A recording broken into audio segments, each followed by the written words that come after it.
So it's no secret that I've ran a variety of games in the past. You know, I've ran Castlevania games, and I'm currently learning Super Mario 64. I even learnt how to speedrun the Scooby-Doo game in the past. But a lot of people know that I primarily focus on Zelda games, and I've got a lot of experience with the games, and I've ran many different Zelda games, and as well as this I've watched plenty of Zelda speedruns, so I feel like I've got a good amount of knowledge about speedrunning the franchise. And the main purpose of this video is that I'm going to show you, in my opinion, the best games to help you get into speedrunning the Zelda games. So before we get started, we're going to have a look at three main aspects, and these will be accessibility. This is how easily you can pick up the game and just play it. Length, this is how long the game is in general. And then we're going to look at the practice tools, and this means like how many tools there are to help you practice the game, you know, such as practice ROMs, save states, and stuff like that. And those will all determine where I place each game in this video. So let's get right into it.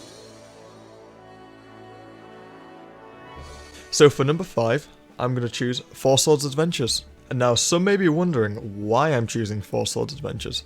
Well, here are my reasons why. The game's very easy to get into, and a lot of the tricks are completely optional. You don't need to do them all to complete a full run. Only if you're doing like world record attempts will you need to do every trick in the entire speedrun. The game is very accessible as well. The Japanese version is the fastest version, but it's not required, and the Japanese version is actually really cheap. It's actually a lot cheaper than the English version, so you could pick it up for around £20. That I picked it up for around £17. And you can play the game on the GameCube, or you can play it on a Wii if the Wii has backwards compatibility. So there's two consoles that are quite common that you could play it on. However, if you would get a GameCube, you'd need to get a Japanese GameCube if you was playing the Japanese version. And if you was playing the Japanese version, you would need to homebrew your Wii so it would support Japanese games. However, this is very easy to do, and there's plenty of tutorials online, so that makes it quite accessible. And if you can't get your hands on a console, then you can run it on Dolphin, which is an emulator, so there's always that as an option. However, if you do plan on running with other people, then you're going to need to get a Game Boy link cable. These can be somewhat expensive depending on where you buy it from, but they shouldn't cost too much. Now, unlike your typical Zelda game, Four Swords Adventures goes level by level, meaning that you can play the same level over and over until you get good at it. If you go on Four Swords Adventures speedrun.com page, you'll also find that there's a 100% save file that you can download, and then once you load that into your game, you unlock all the levels straight away, which makes it so much easier to practice. Then on top of this, if you're running with the Dolphin emulator, you can set save states and practice each trick in each level over and over using these save states. Unlike your typical speedrun, this game only has one category, and that category is any percent. This category is pretty long and you'd have to sit down and learn quite a decent amount. However, there are leaderboards for the levels, so you just do a speedrun of the level and then you could submit it to that leaderboard. The length is the only thing that makes this game a little bit harder to get into, so that's why I put it at number 5. But let's move on to the next game. Now, coming in at number 4 is Link's Awakening Deluxe. This game is a very fun 2D speedrun, and it's amazing to watch. There are many categories that are very easy to get into. Some of these categories are even under 5 minutes, which shows how insane the game really is. Link's Awakening is very accessible, and it has many different platforms that it can be played on. A lot of people use the Game Boy Player, however you will find that the majority of people use an emulator to play the game. I personally use BGB, but some people used GameBat to emulate the game. However, if you do want to play the game on a console, you're going to need a Japanese cartridge. Those can be kind of hard to obtain, but if you look in the right places, you can find one. Now, Link's Awakening is very easy to practice thanks to emulators. These allow us to set save states, which makes practice really fun and effective, as you can just reload the state before a trick and just keep on trying it. And thanks to this, when I was running the game, I found myself to be getting somewhat consistent at the tricks in the run because of the save states. However, console runners are at a disadvantage due to the lack of save states. There is no best way to practice if you play on the console, so the only real way to practice is just to use an emulator with save states, as there's no practice ROM at the moment. Now, the length is actually great for this game. There are many categories you can run, and none of them are too difficult to run at all. None of the categories are more than 2 hours, so they're not long, and there's even a category called Any Percent Ace, and that category is actually 2 minutes long. Any Percent Ace is actually super easy to learn as well, and I actually taught a few friends this category, and it took them around 20 minutes for them to learn the entire category, and then they could do a full run, and they had no prior experience to the game. And on top of that, there are many good tutorials that can help you pick up the game. So if you're looking for a good 2D Zelda game to run, I highly recommend you run Link's Awakening Deluxe.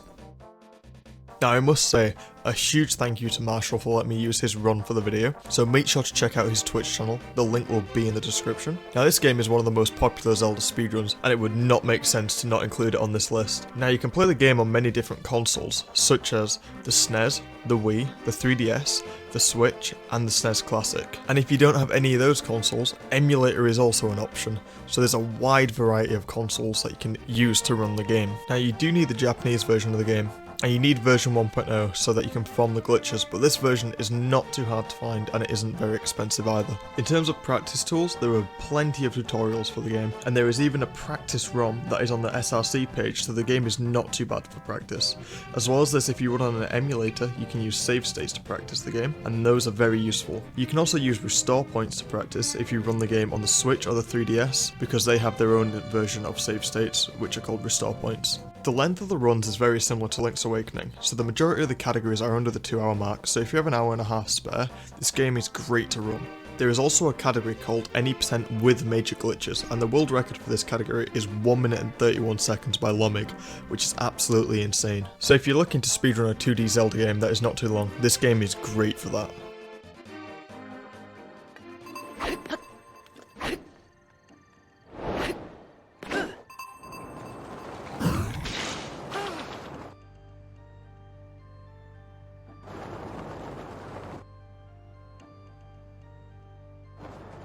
So if you like seeing a game have its physics engine absolutely ripped apart, then Breath of the Wild is a speed game for you. Special thanks to Harmjan387 for allowing me to use his run for the video, but in this run you literally see Link wake up from his 100-year slumber, fly through the plateau, fly to Hyrule Castle and kill Ganon. So it's insane, and it's very fast as you can imagine. At the moment the world record is currently 27 minutes and 7 seconds by Sketadara, and the game has had some huge discoveries recently, and new stuff is constantly getting found, which is absolutely amazing. Now there are 2 consoles that this game can be run on, and those are the Nintendo Switch and the Wii U. Nintendo Switch is the fastest console at the moment, and at the moment emulators are banned from the leaderboards. The game is very easy to obtain due to it being very recent, however it is one of the more pricey Switch games, often retailing around £40 to £60, so you may want to be willing to spend a lot if you want to run the game.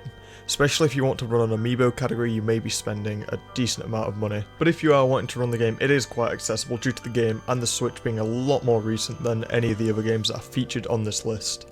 Now there is no amazing way to practice the run outside of reloading saves in the game, as emulator save states for the Switch/Wii U do not work too well and are not great for practice. So the best way to do it is to set up multiple profiles on your console that are dedicated to practicing certain segments. For example, having a profile that is dedicated to practicing the BTB to Hyrule Castle. As well as this, there are many amazing tutorials out there that are made by many runners, and they're very helpful, so I recommend checking those out if you want to get into running the game. These tutorials have helped me and many other runners with learning the game, so I really do recommend them if you are interested in learning the game. The length of the run is great. Any percent is around 35 minutes, which is very short and sweet for a game like Breath of the Wild.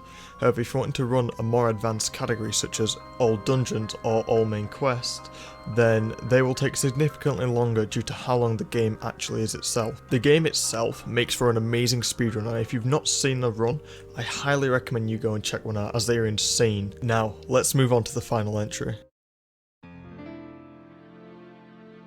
Now, a lot of you probably saw this coming, but Ocarina of Time is hands down one of the best and easiest Zelda speedruns to get into.